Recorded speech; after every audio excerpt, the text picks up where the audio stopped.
নমস্কার, বিনাপানি শিক্ষাঙ্গন চ্যানেলে আপনাদের সকলকে স্বাগত।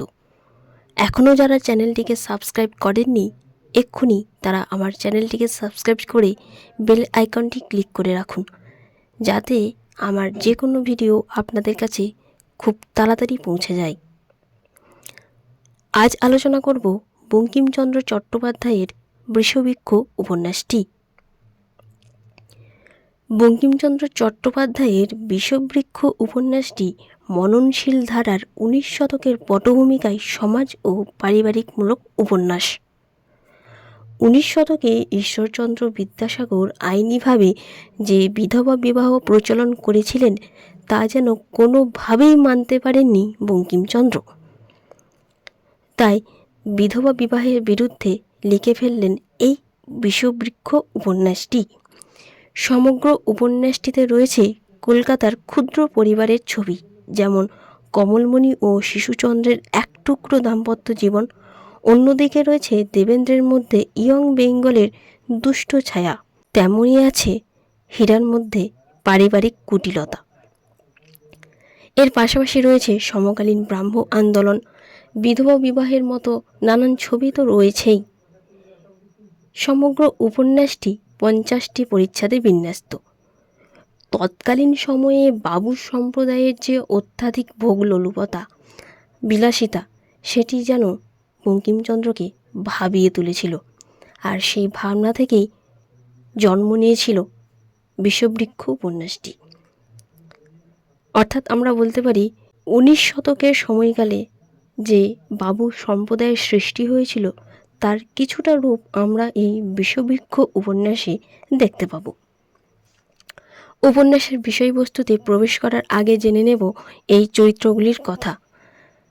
এখানে রয়েছে বেশ কয়েকটি প্রধান ও অপ্রধান চরিত্র, যেমন নগেন্দ্র, সূর্যমুখী, কুন্দনন্দিনী, দেবেন্দ্র, হীরা, কমলমণি ও শিশুচন্দ্র। উপন্যাসের শুরুতে দেখা গেছে কুন্দনন্দিনী স্বপ্নে তার মৃত মাকে দেখতে পাচ্ছে, আর তার মা কুন্দকে দুটি মানুষের থেকে সবসময় দূরে থাকার নির্দেশ দিচ্ছেন, কারণ তারা ভবিষ্যতে কুন্দনন্দিনীর বিপদের কারণ হতে পারে। ঘটনাচক্রে দেখা যায় নগেন্দ্র এমন একটি গ্রামে গিয়ে উপস্থিত হয়েছে যেখানে ভদ্র পরিবারের একটি কন্যা সদ্য অনাথ হয়েছে। সে আর কেউ নয়, সুন্দরী রূপবতী কুন্দনন্দিনী। কুন্দর বয়স তখন মাত্র 13 বছর। তাই প্রকৃত মানুষের মতোই নগেন্দ্র কুন্দনন্দিনীর পাশে গিয়ে দাঁড়ায়। নগেন্দ্র এই সমস্ত কথা তার স্ত্রী সূর্যমুখীকে চিঠি লিখে জানালে সূর্যমুখী উত্তরে বলেন কুন্দকে কলকাতায় নিয়ে আসতে।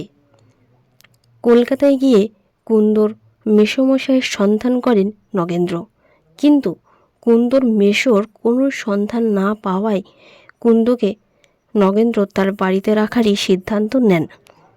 আর সূর্যমুখীও তার দুঃসম্পর্কের এক ভাই তারাচরণের সাথে কুন্দর বিয়ের ব্যবস্থা করেন। হয়তো দর্শক বা পাঠকরা শুনে বলবেন যে মাত্র 13 বছর বয়সীর কোনো কন্যার বা কোনো মেয়ের বিবাহ হয়? হ্যাঁ, তৎকালীন দিনে হতো। সেই সময়ে দাঁড়িয়ে 13 বছরের মেয়ের বিয়ে হয়ে যেত, অথচ কুন্দনন্দিনীর এখনও বিয়ে হয়নি।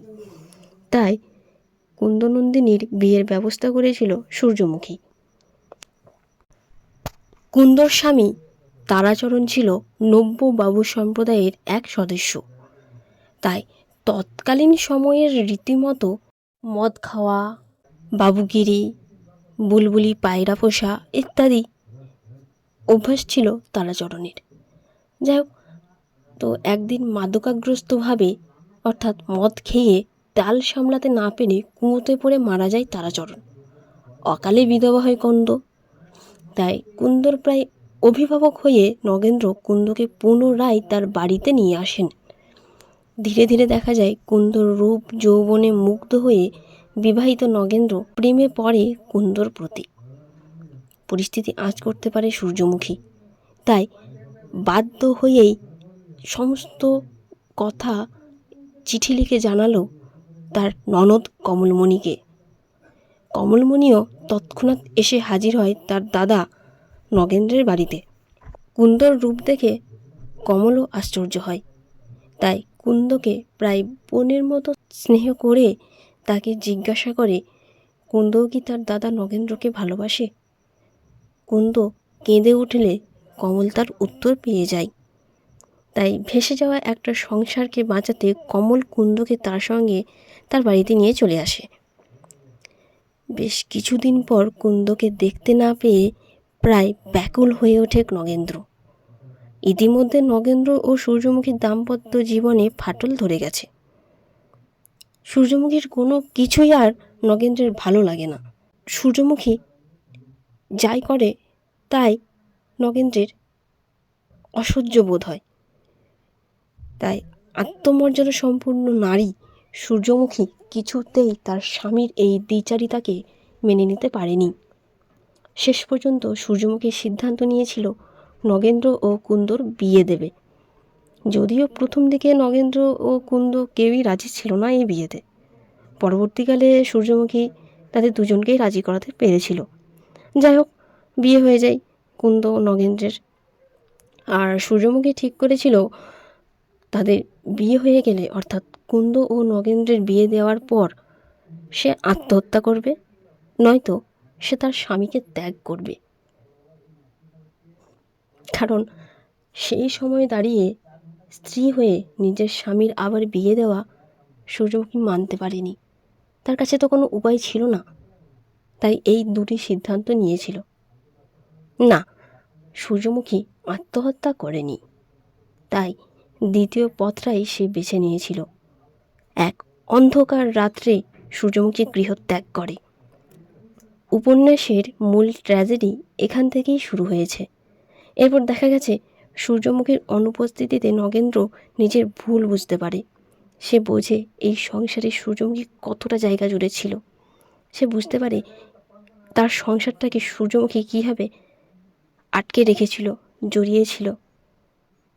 তার বাড়ির প্রতিটি কোনায় কোনায়, প্রতিটি থামে সূর্যমুখী কীভাবে লিপ্ত হয়েছিল। সূর্যমুখীর জায়গাটা নগেন্দ্র বুঝতে পারে। সে নিজের ভুলও বুঝতে পারে। তাই এমন পরিস্থিতিতে কুন্দর সাথে যে প্রেমের সম্পর্ক ছিল তার, সেই প্রেম থেকে যে সংসার করবার যে প্রবণতা বা আশা, সেটা যেন পুরোপুরি নগেন্দ্রের বিলুপ্ত হয়ে গেল। তাই নগেন্দ্র হতাশ হয়ে চারিদিকে সূর্যমুখীর খোঁজ করতে থাকে। আসলে সূর্যমুখীর গৃহত্যাগ নগেন্দ্রকে জাগিয়ে তুলেছিল। সে জেগে বসেছিল, তার চোখ খুলে দিয়েছিল। এরপরে নানা ঘটনার ঘনঘটায় নগেন্দ্র জানতে পারে সূর্যমুখী গৃহত্যাগী হয়ে এক আশ্রমে বসবাস করছিল। আর সেই আশ্রমটি আগুনে পুড়ে যাওয়ায় তাতে মৃত্যু হয় সূর্যমুখীর। কথাটি শোনা মাত্র নগেন্দ্র আর বাঁচতে চায় না। সে বাঁচার কোনো আশাও পায় না। সে নিজেকে শেষ করে দেওয়ার চেষ্টা করতে থাকে। এদিকে কুন্দর অবস্থা তো আরও খারাপ। সে বেচারা তো বুঝতেই পারে না জীবনে সে কি ভুল করেছিল। তার জীবনে ঘটে যাওয়া কোনো ঘটনাই তো তার হাতে ছিল না। অকালে তার বাবা মারা গেল, সেটা তার হাতে ছিল না। সে কলকাতায় এসে তার বিয়ে দেওয়া হলো তারাচরণের সাথে। তারাচরণের অকাল মৃত্যু এবং কুন্দর অকাল বৈধব্য, এটাও তার হাতে ছিল না। বিধবা হবার পর নগেন্দ্রের সাথে যে প্রণয়ের সম্পর্ক এবং তা থেকে নগেন্দ্রের সাথে কুন্দর বিয়ে, এটাও তার হাতে ছিল না। এই ক্ষেত্রে আমরা কুন্দনন্দিনীর ট্র্যাজেডি দেখতে পাই। না, শুধু কুন্দনন্দিনী নয়, কুন্দনন্দিনী ও সূর্যমুখী, এই দুই নারীরই ট্র্যাজেডি আমরা উপন্যাসে দেখতে পাই। এই দুজন নারীর ট্র্যাজেডির জন্য সম্পূর্ণরূপে দায়ী ছিল কেবলমাত্র নগেন্দ্র। পুরুষেরা তাদের প্রবৃত্তিকে সামলাতে না পেরে যে পরিস্থিতির সৃষ্টি করে, তার হিসাব চুকাতে হয় নারীকে। এখানেও তার ব্যতিক্রম হয়নি। কারণ এখানেও দেখা গেছে নগেন্দ্রের কারণে দুটো নারীর জীবন প্রায় শেষ হতে বসেছিল।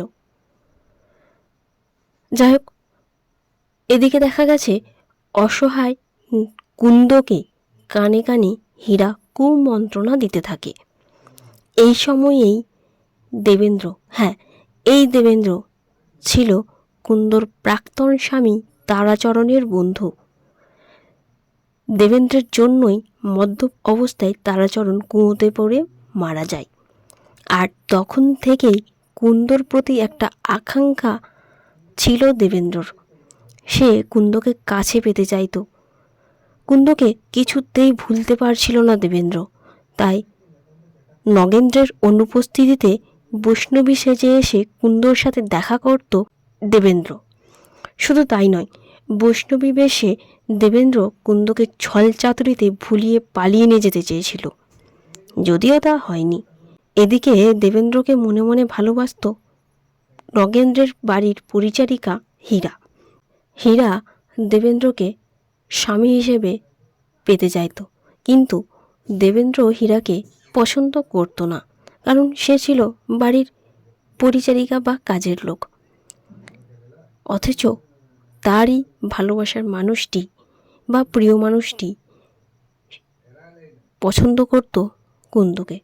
এদিক থেকে কুন্দর প্রতি একটা ঈর্ষা বা হিংসা কাজ করত হীরার মধ্যে। তাই কুন্দর ক্ষতি করার চেষ্টা করত হীরা। কুন্দকে প্রায় বিপথে নিয়ে যেতে চেয়েছিল হীরা। হীরা কুন্দকে আত্মহত্যার পথ বলে দেয়। যখন কুন্দর অবস্থা খুবই খারাপ, সে বুঝতে পারছে না সে কী করবে, ঠিক সেই সময় হীরা কুন্দকে বলে, তুমি মরো, তোমার মরাই উচিত। শেষ পর্যন্ত দেখা যায় এই হীরারই এনে দেওয়া বিষ খেয়ে আত্মহত্যা করে কুন্দ। আর কুন্দর আত্মহত্যার মধ্যে দিয়ে নগেন্দ্র ও সূর্যমুখী আবার মিলিত হয়। যে কুন্দর কারণে তারা আলাদা হয়েছিল, সেই কুন্দর মাধ্যমেই আবার তারা মিলিত হলো। অর্থাৎ সেই দাম্পত্য স্বামী স্ত্রীর সম্পর্কে যে ফাটল ধরেছিল, সেই ফাটলটা পুনরায় জোড়া লাগলো। প্রকৃতপক্ষে সেই আগুনে পুড়ে সূর্যমুখী মারা যায়নি, সে সুরক্ষিতই ছিল। একেবারে ড্রামাটিকভাবে বঙ্কিমচন্দ্র উপন্যাসের শেষে সূর্যমুখীকে ফিরিয়ে আনলেন। এভাবেই উপন্যাসটি শেষ হয়। বঙ্কিমচন্দ্র বরাবরই তার উপন্যাসে সধবা নারীদের সুন্দরভাবে ফুটিয়ে তুলতেন, আর বিধবা নারীদের প্রতি খানিকটা অবজ্ঞায়িত দৃষ্টি নিয়েই তিনি উপন্যাসের সমাপ্তি ঘটিয়েছেন। এরকম প্রচুর আমরা উপন্যাস দেখতে পাই যেখানে বিধবা নারীদের প্রতি অবজ্ঞা লক্ষ্য করতে পারি। এখানেও তাই কুন্দর আত্মহত্যার ছবি তিনি দেখিয়েছেন। তিনি বোঝাতে চাইলেন বিধবা নারীদের বৈধব্য বেশেই কাটানো উচিত এবং অযথা কোনো সুখী পরিবারে তাদের বৈধব্য ছায়া যেন না পড়ে। অর্থাৎ বিধবা কোনো নারীর কারণে যেন কোনো সুখী সংসার ভেঙে না যায়। তিনি বোঝাতে চাইলেন বিধবা নারী মানেই তার মৃত্যু ছাড়া কোনো গতি নেই। যদিও এটি একদমই গ্রহণযোগ্য নয়, কারণ সবারই বাঁচার অধিকার রয়েছে। সমগ্র উপন্যাসটি যে বিধবা বিবাহকে কেন্দ্র করে বা বিধবা বিবাহের বিরুদ্ধে লেখা হয়েছে, এটা যেমন আমরা বলতে পারি, ঠিক তেমনই আমরা বলতে পারি বঙ্কিমচন্দ্র প্রথম দিকে যেমন বিধবা বিবাহকে মান্যতা দেননি, এটা শেষ অবধি ছিল না। কারণ কিছুটা সময় গিয়ে বঙ্কিমচন্দ্র বিধবা বিবাহকে মেনে নিয়েছিলেন। নামকরণ প্রসঙ্গে আমরা যেটা বলতে পারি, সমগ্র উপন্যাসের মধ্যে দিয়ে দেখানো হয়েছে কুন্দর কারণেই একটা সুখী পরিবারে কালো ছায়া নেমে এসেছিল। আবার শেষে কুন্দর মৃত্যুর মধ্যে দিয়েই সেই কালো ছায়া সরে গিয়ে সূর্যকিরণ আবার প্রবেশ করেছিল সেই পরিবারে, অর্থাৎ নগেন্দ্র ও সূর্যমুখীর দাম্পত্য জীবনে। তাই এখানে কুন্দকে বৃষবৃক্ষ হিসেবেই দেখানো হয়েছে।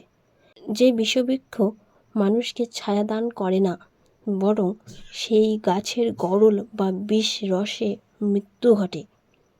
তাই ঔপন্যাসিক পরিশেষে বলেছেন, আমি বৃষবৃক্ষ সমাপ্ত করিলাম, আশা করি গৃহে গৃহে অমৃত ফল ফলিবে।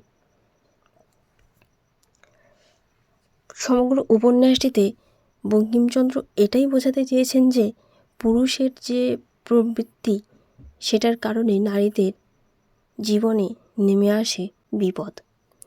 তারা সেই প্রবৃত্তিকে সংবরণ করতে পারে না বলে নানা বিপদের সম্মুখীন করতে হয় নারীকে। তো এইখানেও সেটাই দেখানো হয়েছে। নগেন্দ্র তার প্রবৃত্তিকে সংবরণ করতে না পেরে প্রথম দিকে দুটো নারীর জীবন অগোছালো হয়ে গেছিল।